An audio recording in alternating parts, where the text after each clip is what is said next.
ابتدائے کلام ہے اس بابرکت ذات کے نام، جو نطق و کلام کا مالک و مختار ہے۔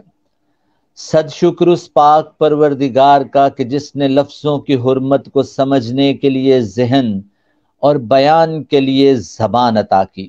صد شکر اس مالک کائنات کا کہ جس کے قبضہ قدرت میں میری آپ کی ہم سب کی جان ہے۔ دوستو، یہ کائنات ایک حادثہ نہیں، کیونکہ حادثوں میں اس قدر حسن نہیں ہوتا۔ حسن ترکیب کا نام ہے، اور حادثہ کسی ترکیب کے بکھر جانے کا نام۔ زمین و آسمان کی پیدائش میں، دن اور رات کے آگے پیچھے آنے جانے میں جلوہ ہے بس اسی ذات کا جلوہ۔ جو دن کو رات اور رات کو دن بنا رہا ہے وہی خدا ہے۔ نہ کر تلاش اس کو بتوں میں، وہ تو ہے بدلتی ہوئی رتوں میں۔ محمد عرفان اشرف آپ کے ساتھ موجود ہے۔ ہم ہر روز 7 سے 8 بجے آپ سے ملاقات کرتے ہیں، اور میں اکیلا موجود نہیں ہوتا، میرے ساتھ میرے دوست عمر موجود ہوتے ہیں۔ ہم اس پروگرام میں دل کی باتیں کرتے ہیں، آپ کی باتیں کرتے ہیں۔ Are J Irfan YouTube channel کو آپ سبسکرائب کرتے ہیں، محبت کرتے ہیں، آپ کا بہت شکریہ۔ اور آج کے پروگرام میں بھی ہم کچھ آپ سے بات چیت کریں گے اور کچھ دل کی باتیں کریں گے۔ جی عمر۔ سر بہت شکریہ۔ آپ کے ساتھ میں تمام اپنے سننے والے اور دیکھنے والے سامعین، ناظرین، ویورز کو خوش آمدید کہنا چاہوں گا، اور دعا گو ہوں کہ رب کائنات تمام مسلمانوں، تمام انسانوں کے لیے اپنا فضل اور کرم کرے، اور ہمارا آنے والا دن گزشتہ دن سے بہتر ہو۔ آمین ثم آمین۔ عمر، ابھی پروگرام میں آنے سے پہلے بہت ساری ڈسکشن اور بہت ساری چیزیں مائنڈ میں چل رہی تھیں کہ کس موضوع پر بات کی جائے، کون سی بات کی جائے۔ میں نے لاسٹ پروگرام میں بھی کچھ باتوں کا ذکر کیا تھا۔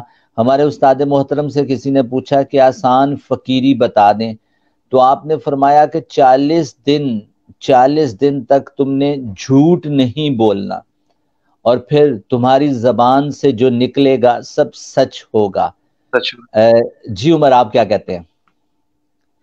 سر اس میں کوئی شک نہیں ہے، اور واصف علی واصف کی جو ذات ہے، جو انہوں نے اپنی چھاپ چھوڑی ہے، میرا خیال ہے کہ رہتی دنیا تک ان کے الفاظ اسی طرح سے جگمگاتے رہیں گے، اور انسانیت کے لیے ایک شمع کا کردار ادا کرتے رہیں گے۔ ان کی والہانہ عقیدت رسول اکرم صلی اللہ علیہ وآلہ وسلم سے اور روحانیت کے حوالے سے جو ان کا مقام ہے، وہ کوئی ڈھکی چھپی بات نہیں ہے، اور ان کا حرف سچ ہے، اور وقت ثابت کر رہا ہے ان کی ہر بات کو، اور ان کی جو محبت تھی، میرا نہیں خیال کہ کوئی بھی اہل علم ان کے کسی بات سے اختلاف کر سکتا ہے۔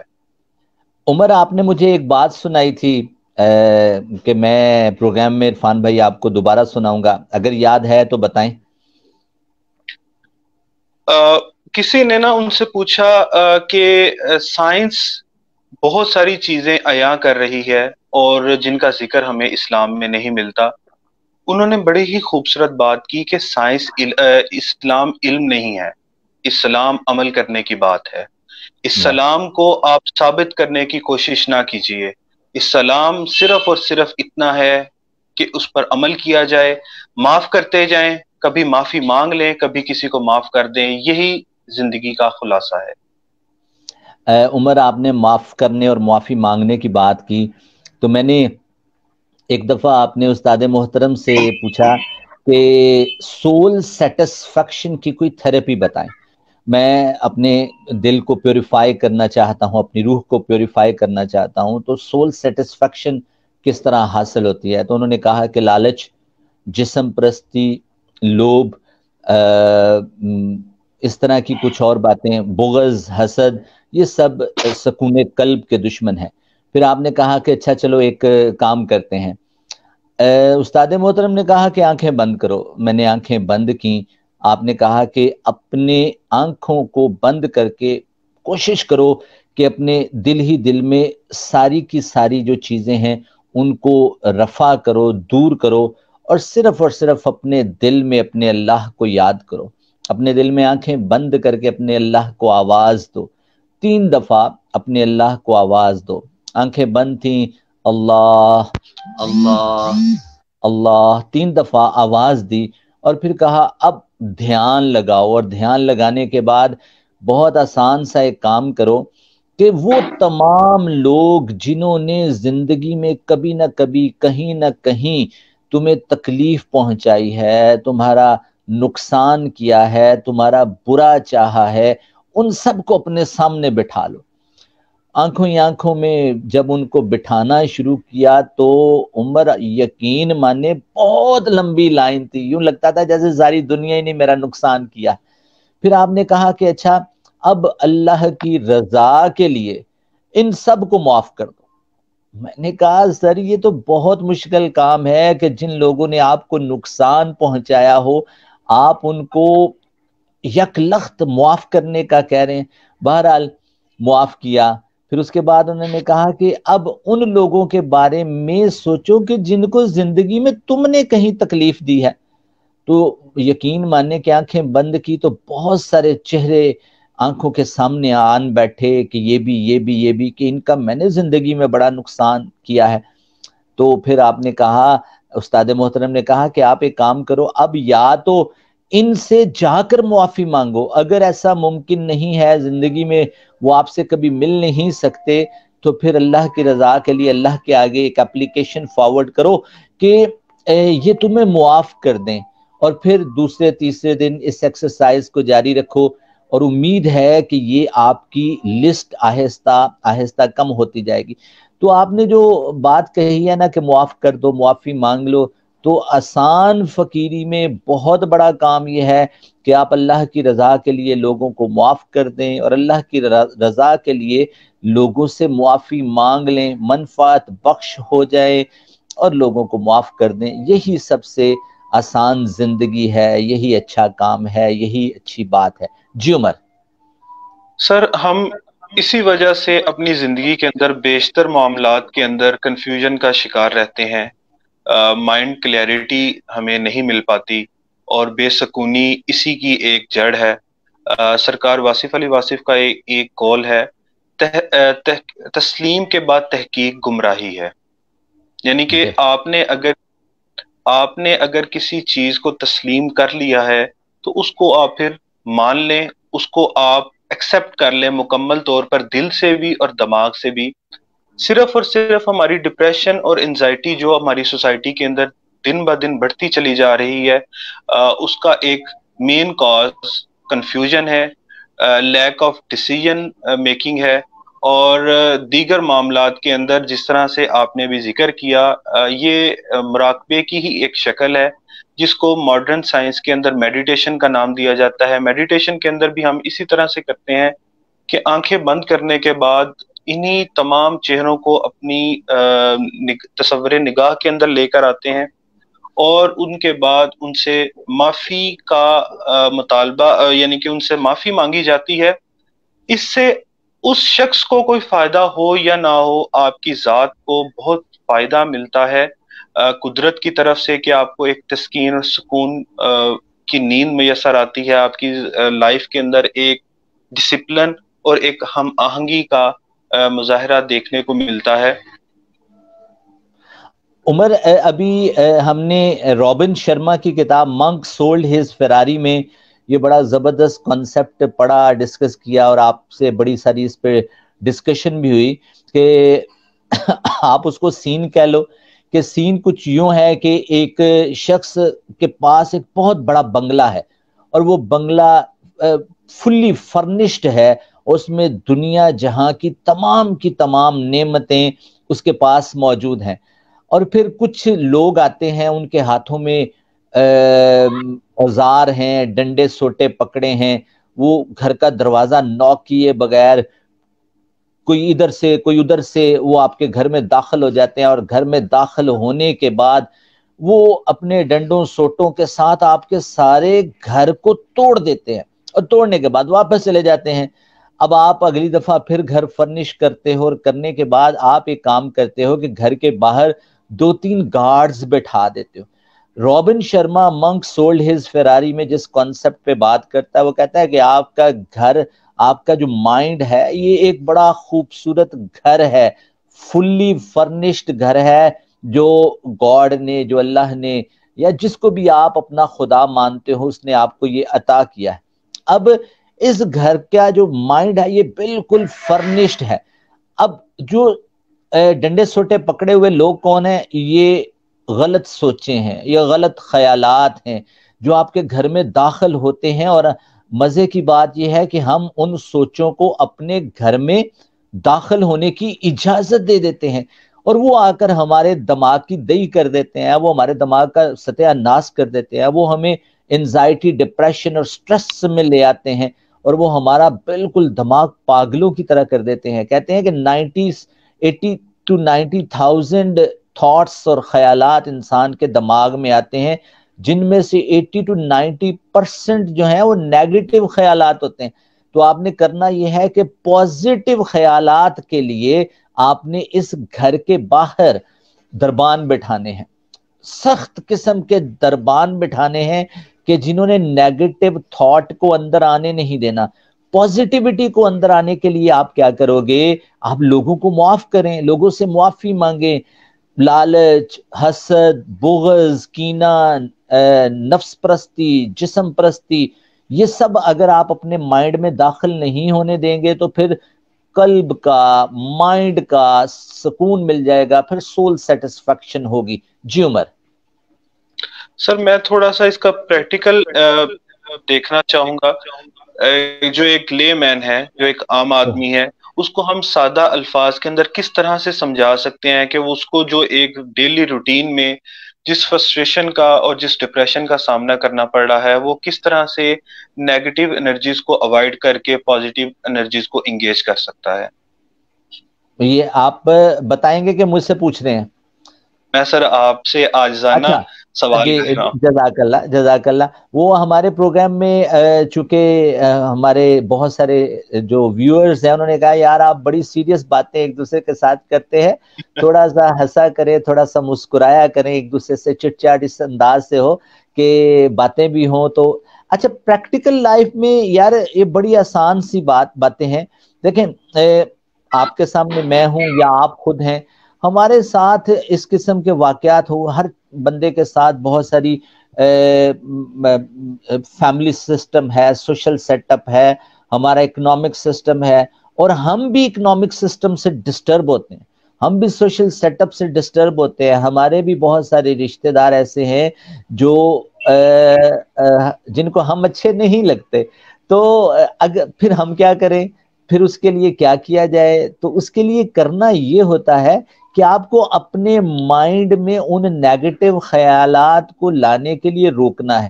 اچھا، روکنے کے لیے یا تو آپ میں اتنی پاور ہو کہ آپ روک سکے، یا پھر آپ کسی دربان کو اپنا ساتھی بنا لیں کہ جو نیگیٹو خیالات کو آپ کے مائنڈ میں نہ آنے دے، یا دربان نہیں تو کوئی استاد، کوئی مینٹور، آپ اسے مرشد کہہ لو، آپ اسے استاد کہہ لو، آپ اسے مینٹور کہہ لو، اس کے ساتھ رابطہ رکھیں جو آپ کے مائنڈ کو آہستہ آہستہ کلیریفائی کرتا جائے، کلیئر کرتا جائے کہ یار یہ نیگیٹو خیالات ہیں، ان کو اندر نہیں آنے دینا۔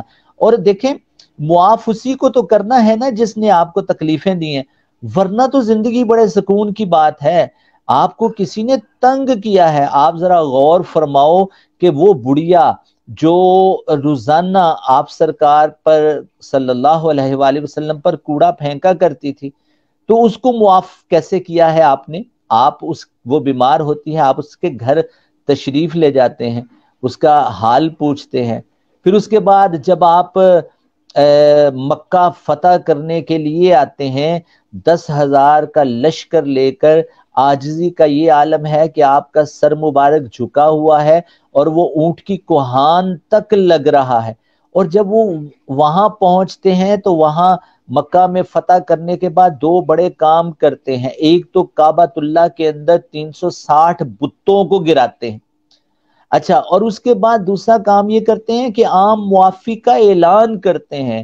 ہندا کو معافی، ابو سفیان جنہوں نے بعد میں اسلام قبول کیا ان کو معافی، پھر اس کے بعد حضرت وحشی کو معافی، اور ان تمام لوگوں کو معافی جنہوں نے بڑی تکلیفیں پہنچائیں۔ تو آپ یہ دو بہت امپورٹنٹ استعارے ہیں ہماری زندگی میں. پہلا کہ کعبے کو 360 بتوں سے پاک کرنا ہے. اب ذرا سائنس اینڈ سائیکولوجی کی طرف آتے ہیں. یہ جو انسانی باڈی ہے نا، یہ انسان کا جسم کہتے ہیں یہ بھی ایک کعبہ ہے کہ کعبے کی مٹی، مانند ہے، بالکل. یہ ہاں، اور اس کے اندر بھی 360 بت ہیں. سائنس اینڈ سائیکولوجی کہتی ہے کہ there are 360 basic instinct of human life, کے اس کے اندر 360 بنیادی بت کھڑے ہیں. کہیں خوبصورتی کا بت ہے، کہیں اچھی آواز کا بت ہے، کہیں برادری کا بت ہے، کہیں مذہب کا بت ہے، کہیں وطنیت کا بت ہے. بے شمار بت ہمارے اس باڈی کے اندر کھڑے ہوئے ہیں. کہیں آپ کے 4 بھائی ہیں ان کا بت ہے جناب، کہیں آپ کو گوری رنگت کا بت آپ کے سامنے کھڑا ہے کہ مجھ جیسا حسین کوئی نہیں ہے. اچھا، اب یہ سارے بت ہیں تو آپ نے کیا کیا تھا؟ بتوں کو پاش کیا تھا. تو سب سے پہلے تو اپنے اندر کی اس بتوں کو پاش کریں، اس میں کو ختم کریں. کلمہ شروع ہوتا ہے نا لا الہ، لا تو کریں، انکار کریں کہ نہیں کوئی حسب نہیں، کوئی نسب نہیں، کوئی برادری نہیں، کوئی آواز نہیں، میں نہیں. وہ کہا تھا نا کسی نے کہ میں نہیں سب تو، وہ اللہ ہی اللہ ہے سب. اچھا، اس بتوں والے اس کعبے کو جب آپ پاک کر لیں گے تو پھر آپ نے اگلا کام ایک اور کرنا ہے. پاک کرنے کے بعد آپ نے، جیسے رسول پاک صلی اللہ علیہ وآلہ وسلم نے عام معافی کا اعلان کیا تھا، آپ نے بھی عام معافی کا اعلان کرنا ہے. اور یہ کریں گے تو سٹریس اور انزائٹی سے پاک ہوں گے. آپ کو معاف کرنا پڑے گا، آپ کو لوگوں کو اسی کو تو معاف کرنا ہے جس نے آپ کا نقصان کیا ہے. بس یہ میرا چھوٹا سا پوائنٹ آف ویو ہے. اس میں بہت سے مشکل کام ہے، پریکٹیکلی اس میں بڑے سارے اور باتیں ہو سکتی ہیں. جی عمر. جن بتوں کا آپ نے ذکر کیا ان کے اندر میں ایک اضافہ کرنا چاہوں گا. جو سب سے بڑا بت ہے وہ علم کا. علم کا جو بت ہے انسانوں کو بہت زیادہ تباہی کی جانب لے جاتا ہے. صرف اور صرف انسان اپنے آپ کو جب عقل کل ماننے لگتا ہے تو تباہی کا آغاز ہو جاتا ہے. گزشتہ پروگرام میں جس طرح سے آپ نے بابا بدھا کا ذکر کیا تھا کہ انہوں نے دوستوں سے پوچھا کہ کیا میرے ہاتھ میں جو گھاس ہے دنیا میں اتنی ہی گھاس ہے؟ دوستوں نے نفی میں سر ہلایا. اسی طرح سے انہوں نے بات کو آگے بڑھاتے ہوئے کہا کہ دنیا میں جو جتنا علم ہے صرف میں اس کا عشر اشیر بھی نہیں ہوں، دنیا میں اس سے بھی کئی زیادہ علم ہے.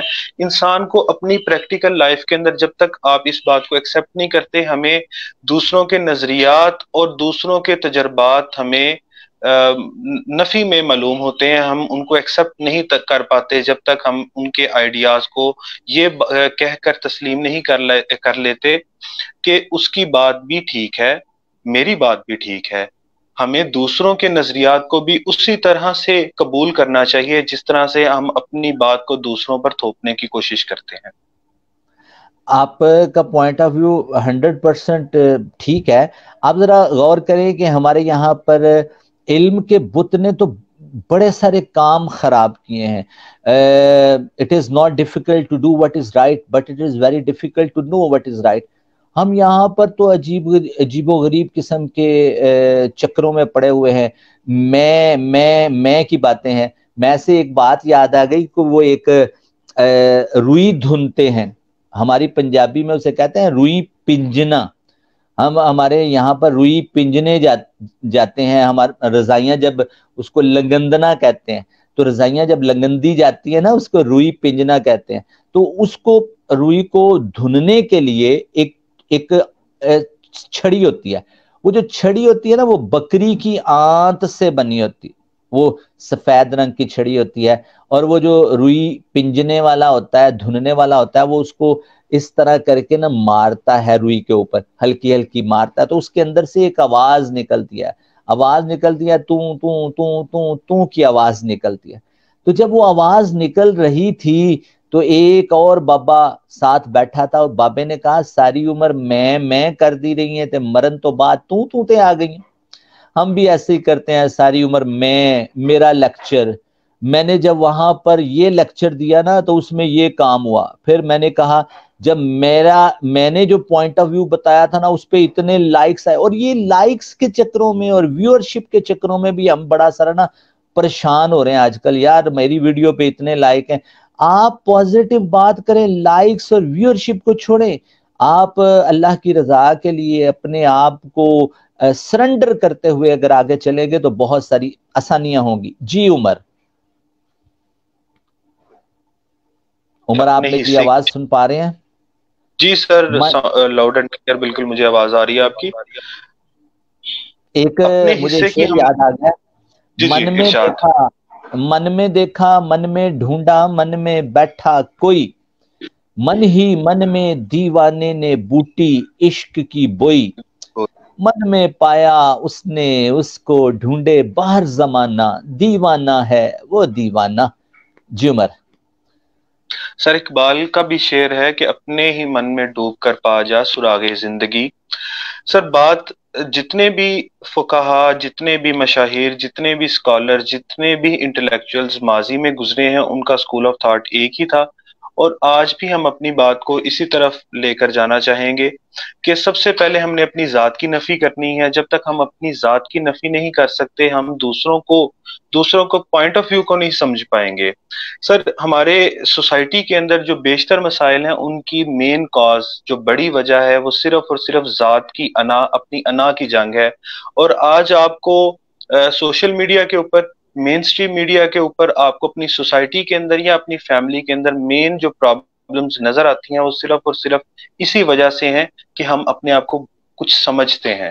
جب تک ہم اپنے آپ کو اپنی نفی نہیں کریں گے، دوسروں کو ایکسیپٹ نہیں کریں گے، دوسروں کی بات کو قبول نہیں کریں گے، ہماری زندگی مثبت جانب گامزن نہیں ہو سکتی. عمر، انا کو ختم کرنے کے لیے نا دو تین واقعات میرے ذہن میں فوراً آئے ہیں، وہ میں چاہ رہا ہوں کہ اس کو بھی پروگرام میں شامل کروں.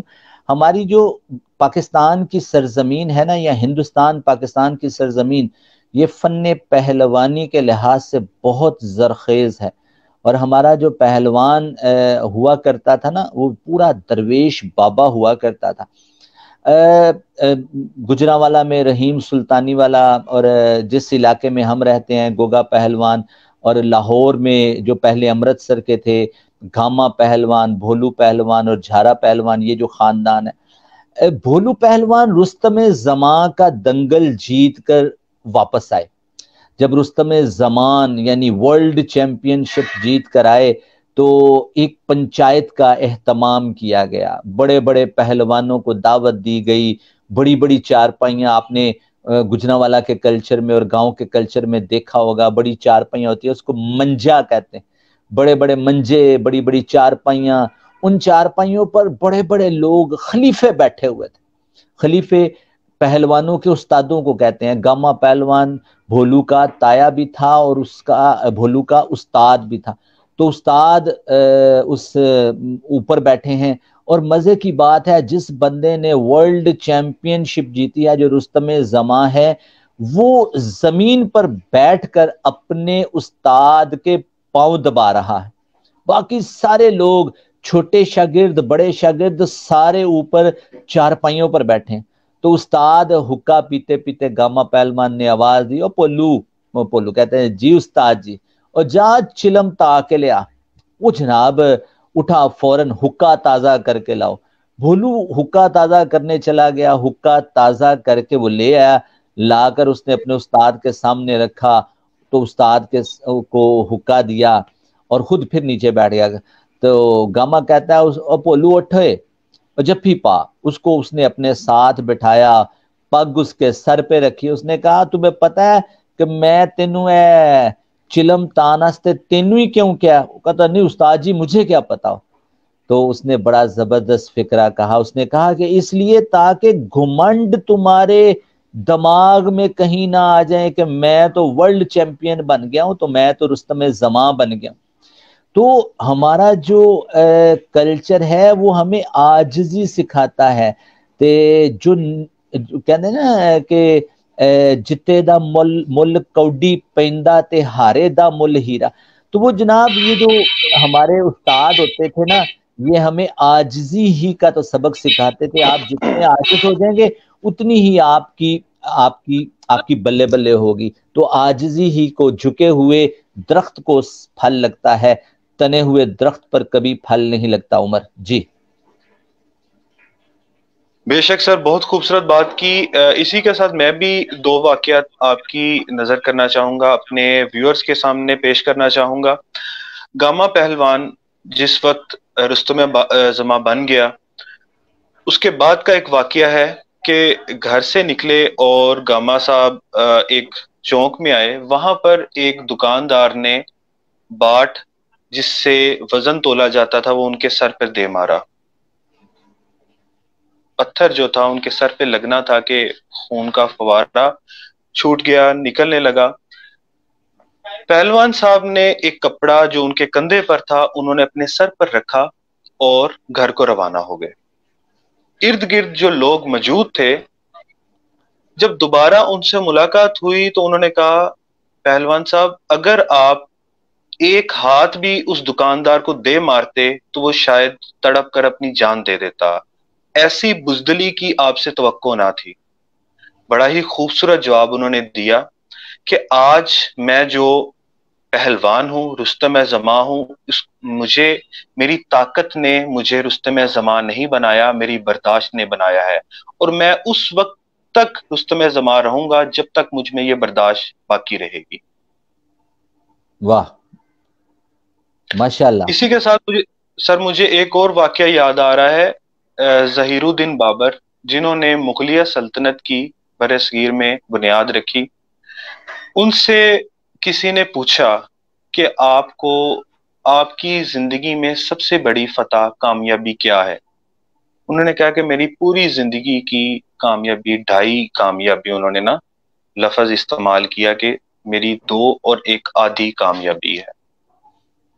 سوال کرنے والے نے تفصیل جاننا چاہی تو انہوں نے کہا کہ ایک مرتبہ میں جنگل میں پھنس گیا اور ایک اژدہا نے مجھے آن گھیرا اور پورے 12 گھنٹے تک میں اس اژدہا کا مقابلہ کرتا رہا.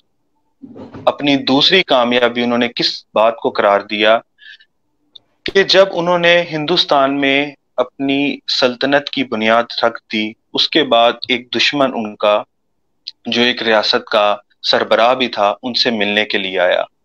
ان دنوں ظہیر الدین بابر کو خارش الرجی کی بیماری نے ان کو لاحق تھی، لیکن انہوں نے اسی طرح سے اپنی پوشاک اوڑھی اور 6 گھنٹے تک اس کے سامنے بیٹھے رہے اور انہوں نے کمزوری، اپنے لاغر پن کو انہوں نے ظاہر نہیں ہونے دیا. اس پوری مشق کو انہوں نے اپنی دوسری کامیابی قرار دیا اور جو انہوں نے پورے بر صغیر پر اپنی حکومت قائم کی اس کو انہوں نے اپنی آدھی کامیابی قرار دیا.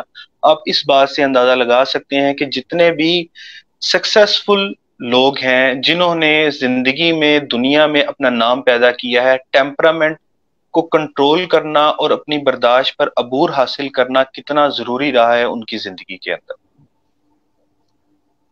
اور آدھی کامیابی سلطنت، اپنی جو بادشاہت انہوں نے قائم کی، یہ ان کی آدھی کامیابی انہوں نے قائم قرار حضرت دیا. علی کا قول ہے نہج البلاغہ میں کہ سب سے بڑی قوت برداشت ہے، اور اسی قول کو واصف علی واصف صاحب نے اپنی کتاب کرن سورج میں بھی نقل کیا ہے کہ سب سے بڑی قوت برداشت ہے. تو ہم بڑے لوگوں کی باتیں کر رہے ہیں اور بڑی بڑی باتیں ہم کر رہے ہیں. بہرحال عمر، آج کا دن کیسا گزرا آپ کا؟ مصروفیت سے بھرپور. میں نے جیسے کہ ذکر کیا تھا کہ میں ایک ریئل اسٹیٹ کنسلٹنٹ ہوں اور ہمارا جو پروفیشن ہے لاک ڈاؤن سے اس کو ریلیکسیشن مل چکی ہے اور اپنی جو ریگولر لائف ہے اس کے اوپر ہم اپنی ورکنگ کر رہے ہیں. اور اسی کے ساتھ آفس سے واپسی پر جلد از جلد خواہش ہوتی ہے کہ گھر پہنچا جائے اور دوبارہ سے آپ کی اس بیٹھک میں شامل ہوا جائے.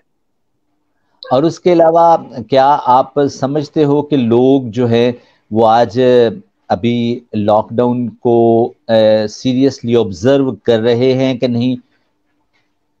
نہیں، آج میں نے خصوصی طور پر یہ چیز آبزرو کی کہ سڑکوں پر معمول سے زیادہ آج رش بھی تھا، اور لوگ میرا خیال ہے کہ تنگ آ چکے ہیں، اور میں بھی ان کا اکنامک پرابلم ہے، یا ویسے ہی ہم اپنی کسی بھی حالت سے بہت جلد بور ہونے لگتے ہیں، اکتاہٹ کا شکار ہونے لگتے ہیں، لیکن مجھے نہیں لگتا کہ گورنمنٹ زیادہ عرصے تک اس صورتحال کو لے کر چل پائے گی۔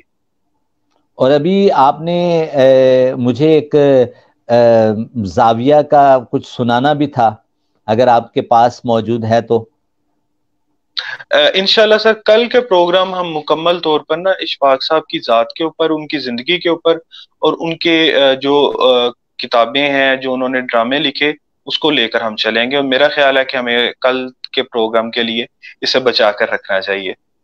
چلیں، بہت اچھا لگتا ہے جب آپ سے باتیں ہوتی ہیں، کیونکہ آپ ماشاءاللہ سے بڑی ساری باتوں کو بڑے اچھے انداز سے ہمارے دیکھنے سننے والوں کو بتا دیتے ہیں، اور ہمارے اس پروگرام کی ویورشپ میں ماشاءاللہ سے اضافہ ہو رہا ہے، لوگ پسند بھی کرتے ہیں اور اپنی رائے کا بھی اظہار کرتے ہیں۔ اور میں گوہر بھائی سے یہ جاننا چاہوں گا کہ ہمارا پروگرام آج ہمارے فیس بک پیجز پر لائیو ہوا ہے کہ نہیں؟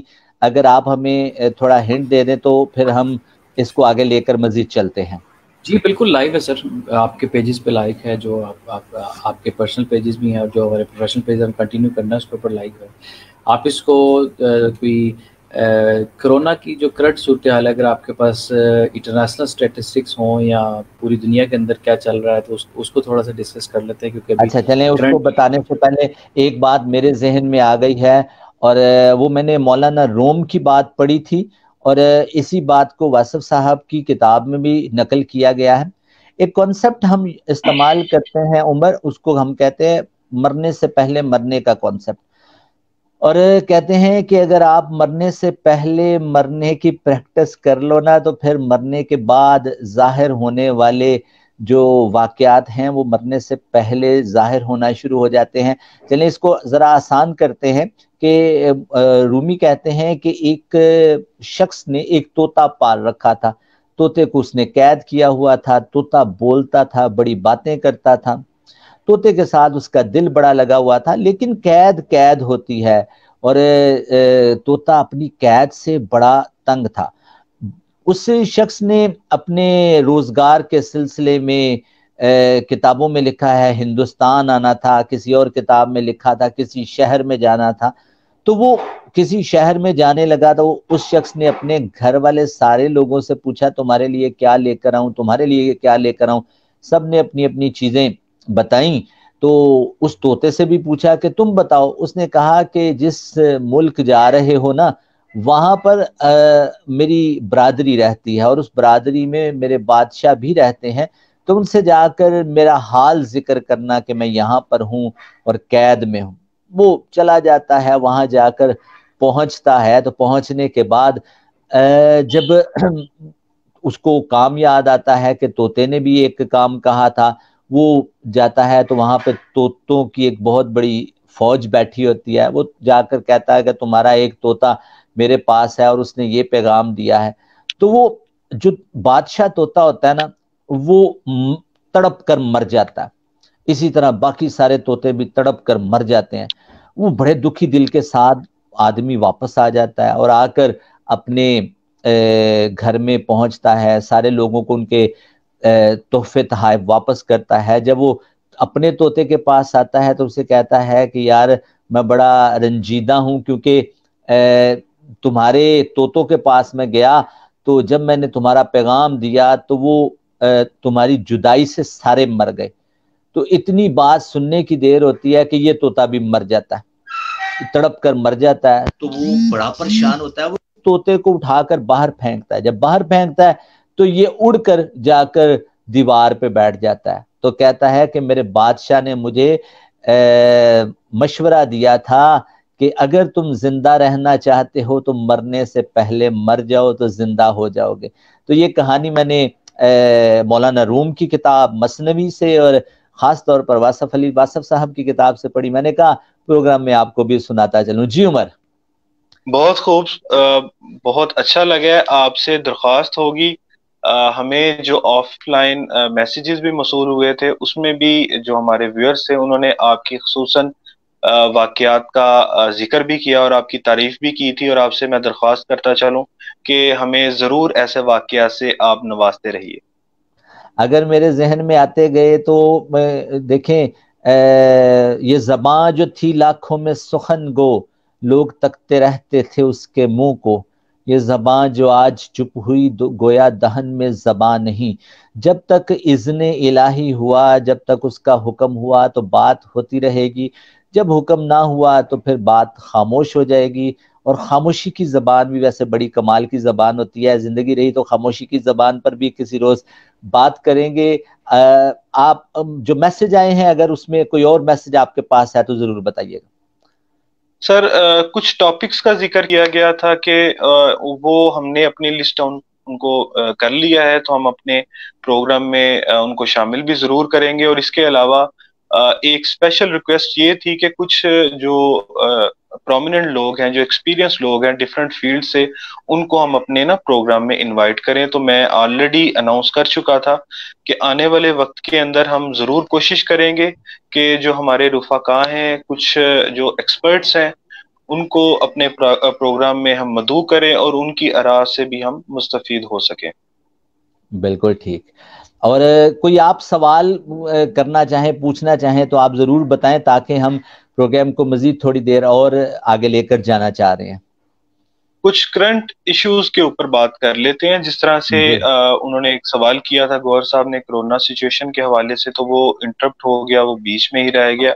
تو اس حوالے سے جو سرکاری اعداد و شمار ہیں اور جو گورنمنٹ کا اسٹم پلان ہے، میری ذاتی رائے میں اور محدود معلومات کے مطابق آفٹر 25 اپریل پنجاب کے اندر مختلف متعدد اضلاع کو ان کو ریلیکس کیا جا رہا ہے، اور گریجولی اس کو نیکسٹ ویک تک وائنڈ اپ کر دیا جائے گا۔ پاکستان میں کرونا کے حالات آپ کی معلومات کے مطابق بہتر ہو رہے ہیں؟ نہیں سر، لوگوں کو جب تک بیسکلی بات وہی ہے کہ ایجوکیشن کی اور ٹریننگ کی کمی ہے، کہ ہم جتنا مرضی گورنمنٹ اپنی سطح کے اوپر لوگوں کو قائل کرنے کی کوشش کرے، لوگ باز نہیں آ رہے۔ خدا کا شکر اس بات سے ہے کہ جس طرح سے اس بیماری نے دنیا کے متعدد دیگر ممالک کو متاثر کیا ہے، اس کی یہ شرح اور اس کی جو مقدار ہے، جو اس کی رفتار ہے، اس طرح سے ہمارا ملک متاثر نہیں ہو سکا۔ اس میں ہماری مینجمنٹ کی، ہمارے لوگوں کی کسی کا کوئی کمال نہیں ہے۔ پہلا آپ کو یہ بات کلیئر ہونی چاہیے، ٹھیک ہے۔ اور دوسری چیز یہ ہے کہ گریجولی جب لوگ اس بات سے برادزمہ ہوں گے، ان کو فیس کریں گے، تو آٹومیٹکلی سیلف پروٹیکشن کی طرف جائیں گے۔ ہماری بیشتر جو آبادی ہے وہ ایک جوائنٹ فیملی سسٹم میں رہتی ہے، اور اس کے علاوہ جو دیگر ہمارے معاشی مسائل ہیں وہ اپنی جگہ موجود ہیں۔ اس وجہ سے ان کو زیادہ دیر عرصہ تک ہولڈ کر کے رکھنا ممکن نہیں ہے۔ اور 14 اپریل کو جو فائنل میٹنگ ہوئی، جس میں متعدد وزراء کے ساتھ چیف منسٹرز نے اور پرائم منسٹر نے آپس میں میٹنگ کی، سب سے زیادہ برڈن ان کے اوپر اس چیز کا تھا کہ جو انجمن تاجران ہے اور کراچی چیمبر آف کامرس ہے، انہوں نے آلریڈی اناؤنس کر دیا تھا کہ ہم اپنے بزنسز کو کھولنے کے لیے جا رہے ہیں۔ اس وجہ سے مجبوراً گورنمنٹس کو بیشتر جو شعبہ جات زندگی ہیں ان کو ریلیکس کرنا پڑا، ان کو کھولنا پڑا۔ اور رمضان کی آمد ہے، تو میں چاہوں گا کہ اس حوالے سے ہم اپنے پروگرام کے فارمیٹ اور ٹائمنگ کا ہم اپنے ویورز کو بتا سکیں۔ اور جی سر، وہ انشاءاللہ ہم اس کو ڈسکس کر لیں گے۔ ابھی گندم کی کٹائی کے بارے میں آپ کیا کہتے ہیں؟ کیا کب سے سٹارٹ ہو رہی ہے یا ہو چکی؟ زور و شور سے سر ہو چکی ہے، بلکہ 3 دن پہلے جو بارش ہوئی ہے اس کی وجہ سے متعدد اس کی فصل کو، گندم کو بہت زیادہ نقصان کا سامنا کرنا پڑا ہے۔ سینٹرل پنجاب میں پچھلے ہفتے سے گندم کی کٹائی کا عمل شروع ہو چکا ہے، اور یہ مئی کے وسط تک یہ پروسیس کمپلیٹ ہو جائے گا۔ میں اس لیے بھی بات کی ہے کہ مجھے ہمیشہ سے ایک واقعہ بہت انسپائر کرتا ہے، فیسینیٹ کرتا ہے، کہ میں اپنے ورک پلیس سے اپنے گھر کی طرف آ رہا تھا. ان دنوں میں موٹر بائک تھی اور موٹر بائک سے اپنی گھر کی طرف آ رہا تھا, تو تھوڑی سی عجیب سی عادت پڑی تھی کہ راستے میں اگر کوئی چلتا ہوا میں کسی کو دیکھ لیتا تو میں اس کو لفٹ کی خود ہی آفر کر لیتا کہ چلو آؤ بیٹھو, میں تمہیں جہاں راستے میں کہیں چھوڑ دیتا ہوں. تو بورڈ آفس کے پاس سے ایک ادھیڑ عمر کا شخص میرے ساتھ بیٹھ گیا. میں نے اس کو آفر کی, وہ میرے ساتھ بیٹھ پڑا. تو بیٹھتے ہی میں نے پہلا سوال اس سے کیا کہ یہ شاید مئی کے دن تھے. میں نے کہا کہ نئی فصل کٹی تھی اور اس کے بعد بڑی تیز آندھیاں چل رہی تھیں, اور آج بھی ہوائیں بڑی تیز چل رہی ہیں اور آندھی کا تھوڑا سا سما ہے. تو میں نے بٹھاتے ساری اس سے پہلا سوال کیا کہ بزرگوں کنی گرمی ہے. اس نے عمر بھائی بڑا مزے کا جواب دیا, انہوں نے کہا پتر رب دا گلا نہیں کریدا. وہ میں نے ایسے کر کے پیچھے مڑ کر دیکھا موٹر بائک سے, میں نے کہا بزرگوں میں گلا تے نہیں کیتا.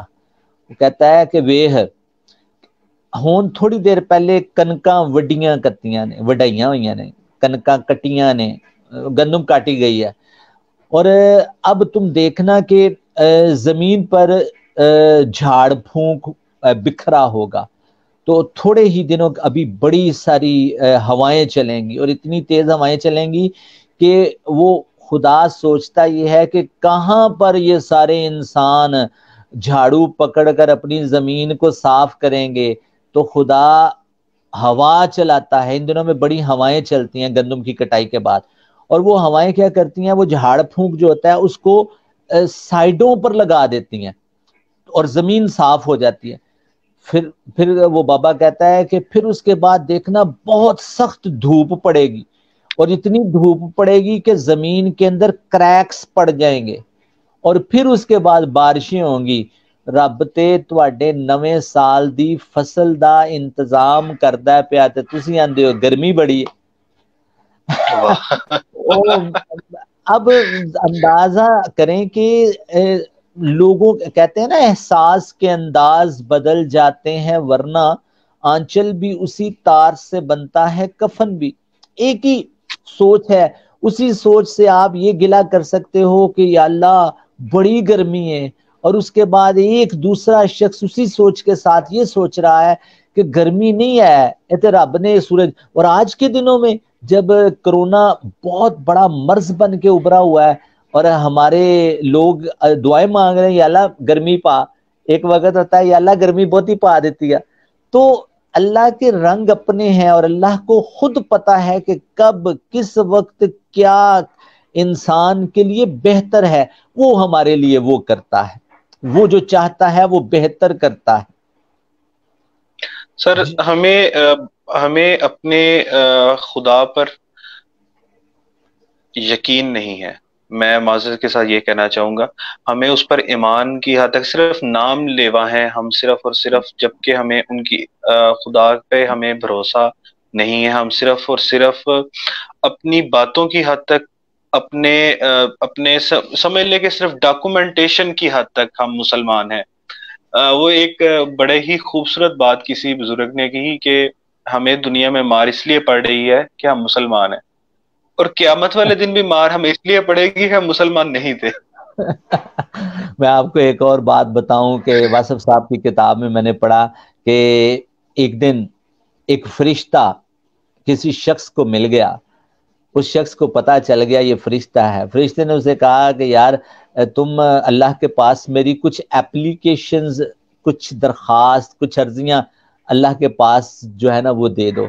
اس نے بہت ساری لمبی لسٹ گنوانا شروع کر دی کہ مجھے اولاد چاہیے, مجھے رزق چاہیے, مجھے شہرت چاہیے, مجھے فلاں چاہیے, فلاں, بڑی لمبی چوڑی لسٹ دے دی. وہ فرشتہ کہتا ہے بس بس بس میں سمجھ گیا, اور میں جا کر اللہ کریم کو بتا دوں گا تیرا بندہ تیرے سوا سب کچھ چاہتا ہے. ہم اللہ سے ہر چیز چاہ رہے ہیں سوائے اللہ کے. اور ابھی آپ نے یقین کی بات کی, یقین کے کہتے ہیں 3 درجے ہوتے ہیں. ایک یقین ہوتا ہے, ایک عین الیقین ہوتا ہے کہ دیکھ کر یقین کرنا, اور ایک حق الیقین ہوتا ہے کہ واقعی یقین ہے. وہ کسی شخص نے نا اب ماچس پکڑی اور ماچس پکڑ کر وہ موم بتی کو جلانے لگا، اور اس نے کہا کہ مجھے یقین ہے کہ جب میں ماچس جلاؤں گا تو روشنی ہوگی. اور پھر جب ماچس جلائی گئی تو پھر اس کے بعد اس نے کہا دیکھا اب روشنی بھی ہوئی ہے اور اس کی حدت بھی ہے، اب میں نے دیکھ کر بھی یقین کر لیا کہ روشنی ہے. اتنی دیر میں ایک پروانہ اڑتا ہوا آیا، اس نے شمع کی لو کو بوسہ دیا، اس پر مچلا، ناچا، اور ناچنے کے بعد اس نے اپنی جان دے دی، وہیں پر بھسم ہو گیا. یہ ہے حق الیقین کہ اس نے دیکھا، دیکھنے کے بعد اپنے آپ کو شمع پر نچھاور کر دیا. اس کو حق الیقین کہتے ہیں. بس ایسی ہی باتیں ہیں جو ہم نے کچھ سیکھی ہیں. اور پھر وہ کہتے ہیں کہ اقبال بڑا اپدیشک ہے، من باتوں میں مو لیتا ہے، گفتار کا غازی بن تو گیا، کردار کا غازی بن نہ سکا. آپ دعا کریں کہ اللہ جو ہم باتیں کرتے ہیں اس کو عمل کے پیرائے میں، عمل کے دائرے میں لے آئے تو پھر ہماری زندگی آسان ہو جائے گی. جی عمر. آمین سم آمین. سر آج کے پروگرام سے ہمیں اجازت لینا ہوگی، ہمارا وقت اختتام کو پہنچ چکا ہے. کچھ اختتامی الفاظ ہمیں عطا کیجیے گا. اللہ اکبر. عطا میں کون ہوتا ہوں کرنے والا، خدا بس فضل کرے. وہ بابا جی اشفاق صاحب کہا کرتے تھے، ہمیشہ کہا کرتے تھے کہ خدا اللہ آسانیاں تقسیم کرنے کا شرف نصیب کرے. تو اللہ آپ کو آسانیاں دے اور آسانیاں تقسیم کرنے کا شرف نصیب کرے. آمین ثم آمین یا رب العالمین. اپنا بہت سارا خیال رکھیے گا. R J Irfan YouTube channel, اس کو سبسکرائب کیجئے، لائک کیجئے، اور اگر ہماری یہ کاوش پسند آئے تو اس کو لوگوں تک ضرور پہنچائیے، کیونکہ یہ پازیٹیو باتیں ہیں. اور بس دعا کریں کہ ہمارے اندر کے وہ بت بھی ڈھہ جائیں اور ہم اپنی نیتوں کو صاف کریں اور اس کو خدا کی خالص رضا کے لیے اس پروگرام کو آگے لے کر چلیں. بہت شکریہ. جی ویورز، بہت شکریہ آپ کا. آپ آج کی ہماری یہ کاوش، ہماری بیٹھک آپ کو کیسی لگی؟ اپنی راہ سے ہمیں آگاہ کیجیے گا. کل دوبارہ سے شام 7 بجے آپ کی خدمت میں حاضر ہوں گے. خوش رہیں، خوش رکھیں، اور دعاؤں میں ہمیں یاد رکھیے گا. اللہ حافظ.